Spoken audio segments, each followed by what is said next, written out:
आंदोलन का 70वां दिन है और ये इसलिए जरूरी है क्योंकि 70 दिन से इस कपकपाती सर्दी में खुले आसमान के नीचे इस देश का किसान अपने हक की लड़ाई लड़ रहा है और वो लड़ाई बड़ी शिद्दत से लड़ रहा है। वो लड़ाई लाख गालियां, लाख आक्षेप सुनने के बाद भी पूर्ण शांतिपूर्ण तरीके से, गांधीवादी तरीके से अपने संवैधानिक हकों का निर्वाह करते हुए लड़ रहा है। कभी कभी तो बिस्तर भी बारिश से गीला हो गया, आंसू गैस के गोले छोड़े गए, वाटर कैनन चलाए गए, लेकिन किसान 70 दिन से डटे हुए हैं। और वो वहां पर क्यों हैं, ये देश को समझना एक बार फिर से जरूरी है। वो वहां पर इसलिए हैं क्योंकि मोदी सरकार ने और खट्टर सरकार ने राष्ट्रीय राजमार्ग खुदवा दिए, जो कि अपने आप में anti government, anti India, anti national movement है। ये अपने आप में एक एंटी नेशनल मूव है। राष्ट्रीय राजमार्ग खुदवाकर, ट्रेंचेस बनवाकर, उसमें बालू, मिट्टी, तार भराकर किसी तरह से किसानों को वहीं रोकने का काम कर दिया गया। उन्होंने क्या क्या नहीं सुना। उनको पाकिस्तानी एजेंट कहा गया, चीनी एजेंट कहा गया, खालिस्तानी कहा गया, टुकड़े टुकड़े गैंग कहा गया, नक्सलवादी, माओवादी, सब कुछ कहा गया। और सच तो यह है कि ये भाजपा के बेहुदे प्रवक्ताओं ने ही नहीं, ये भाजपा के मंत्रियों तक ने उन्हें कहा। लेकिन वो लोग डटे रहे वहां पर, वो लोग शांति से प्रदर्शन करते रहे वहां पर। उनके आंसुओं तक का मजाक उड़ाया गया। आंसू तो हमारे देश की संस्कृति है और जब मोदी जी पार्लियामेंट में रोए थे तो देश ने सहानुभूति से अपना हाथ उठाया था। जब योगी जी अपने मुकदमे वापस कराने के लिए फपक कर सदन में रोए थे तो सदन उनके साथ खड़ा हो गया था। और आज जब एक किसान की आंखों से आंसू छलकते हैं तो भाजपा के लोग और पाषाण हृदय के ये मंत्री उनका मजाक बनाते हैं। लेकिन उस सब के बाद भी एक सवाल आज भी 26 जनवरी के 5 दिन बाद भी आज सवाल बार बार ये उठता है कि जो उपद्रव हुआ उसके लिए जिम्मेदार कौन है। उसके लिए जो लोग जिम्मेदार हैं, जिनके साक्ष्य सामने आ गए, जिनके प्रूफ सामने आ गए, चाहे वो दीप सिद्धू हो, चाहे वो लाका हो, जो लोग हैं वो 120 घंटे बाद भी आजाद घूम रहे हैं, उनको पुलिस पकड़ नहीं पा रही है। तो बिल्कुल साफ है कि कहीं पुलिस और प्रशासन पूरी तरह से उन लोगों के साथ मिला हुआ है। क्योंकि मेरा अपना मानना है कि अगर एक थाने की पुलिस चाह जाए तो मंदिर के बाहर की चप्पल चोरी नहीं होती है, ये तो लाल किले की प्राचीर पर जाकर उपद्रव करने की बात है। और इस पर सवाल उठ रहे हैं। सवाल आपने देखा है कि कैसे एक्स नेवी के जो प्रमुख हैं उन्होंने एक चिट्ठी लिखकर प्रेसिडेंट ऑफ इंडिया को, एल रामदास साहब ने एक चिट्ठी लिखी है प्रेसिडेंट ऑफ इंडिया को, और उन्होंने सवाल उठाया है कि कैसे ये उपद्रवी घुस गए लाल किले में इतने सुरक्षा के बंदोबस्त के बाद भी। और जरूरी है समझना कि ये तभी घुस सकते हैं जब पुलिस और प्रशासन इनको घुसने दे।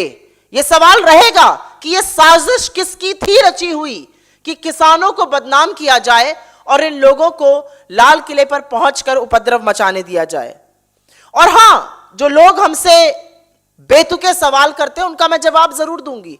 हमें बहुत दुख है कि हमारे पुलिसकर्मी घायल हुए, हमें बहुत दुख है कि उपद्रव में कुछ लोगों को शारीरिक क्षति पहुंची।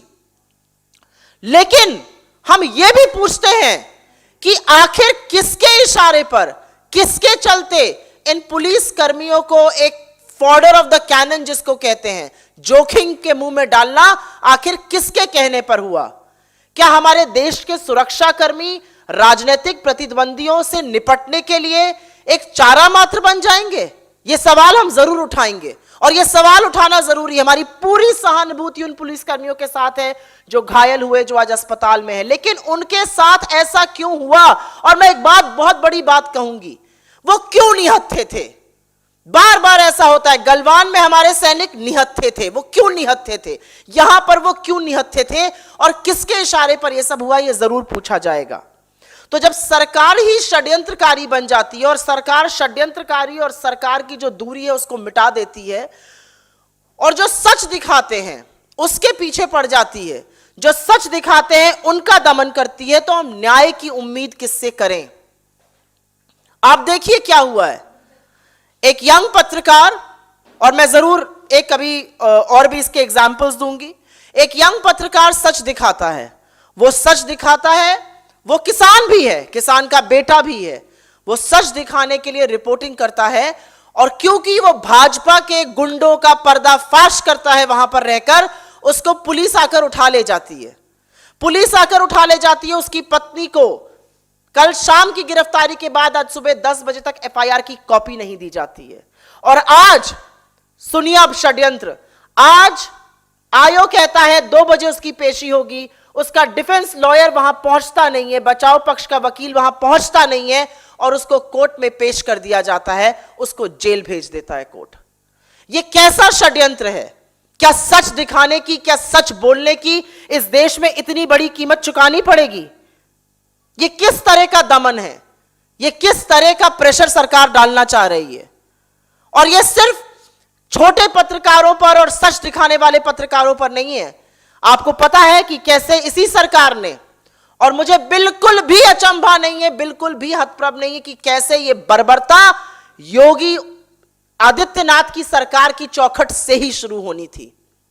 आपको पता है कांग्रेस के सांसद शशि थरूर जी के खिलाफ और बहुत जाने माने पत्रकारों के खिलाफ सेडिशन के मुकदमे दर्ज हुए सेक्शन 153A के अंतर्गत। और सेडिशन क्या, देशद्रोह क्या होता है? इस सेक्शन के अंदर कहा जाता है कि इन्होंने जानबूझकर एक साजिश रची, कि क्रिमिनल कॉन्स्पिरेसी करी। बहुत सारी बातें जो है इस सेडिशन लॉ के अंदर आती हैं।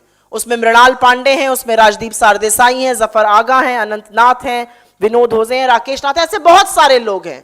तो क्या सच दिखाने वालों का मुंह बंद करने के लिए इस तरह की साजिश, इस तरह का षड्यंत्र अब चुनी हुई सरकारें रचेंगी?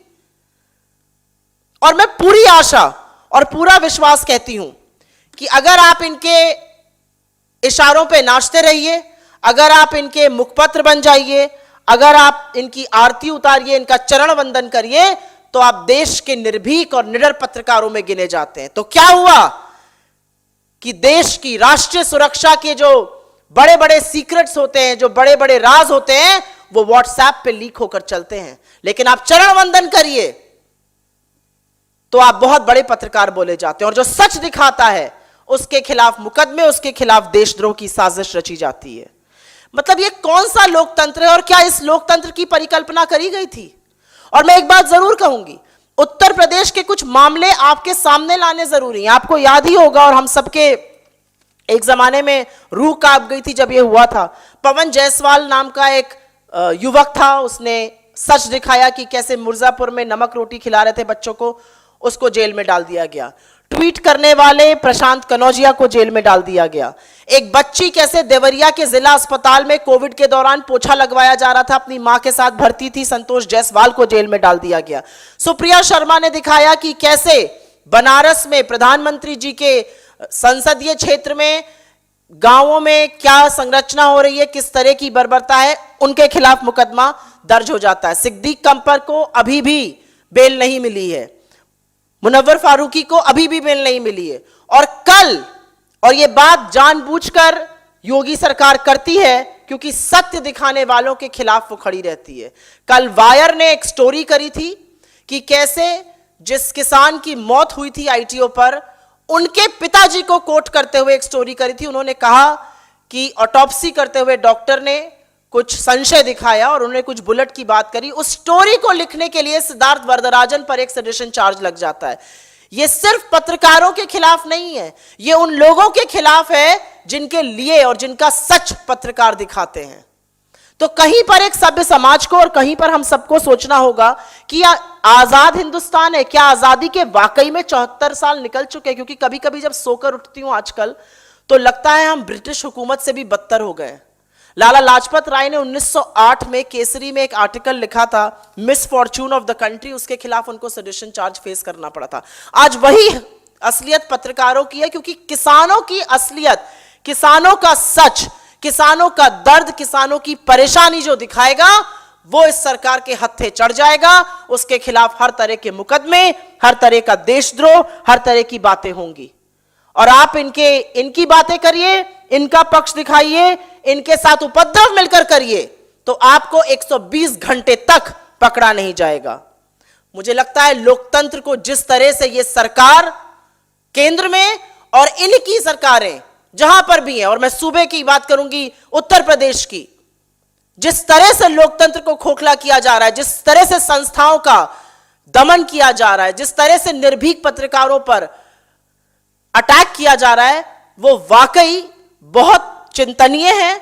और मुझे ऐसा लगता है कि इस किसान आंदोलन में सरकार ने अपनी असलियत दिखा दी है। और मैं जाते जाते एक बात जरूर कहूंगी, आज मन की बात में सुना मोदी जी ने कहा कि उनको बड़ा दुख है जो लाल किले पर हुआ। दुख है तो 120 घंटे तक जिसने लाल किले की प्राचीर पर उपद्रव किया वो फरार क्यों है। तिरंगे के साथ दुख होने की बात आप मत करिएगा, क्योंकि आपके आरएसएस ने 53 साल तक तिरंगे का तिरस्कार किया है। आप जिस तिरंगे से पसीना पोंछते हैं वो आपके लिए कपड़ा मात्र हो सकता है, हमारे लिए वो गर्व है, हमारा स्वाभिमान है, हमारी पहचान है। आप जिन लोगों को फॉलो करते हैं, और आप और अमित शाह जिन लोगों को फॉलो करते हैं, और यहां पे नाम है मेरे पास लेकिन क्यों मैं उनको इतनी तवज्जो दूं, वो लोग गांधी की पुण्यतिथि पर गोडसे का जय जयकार करते हैं।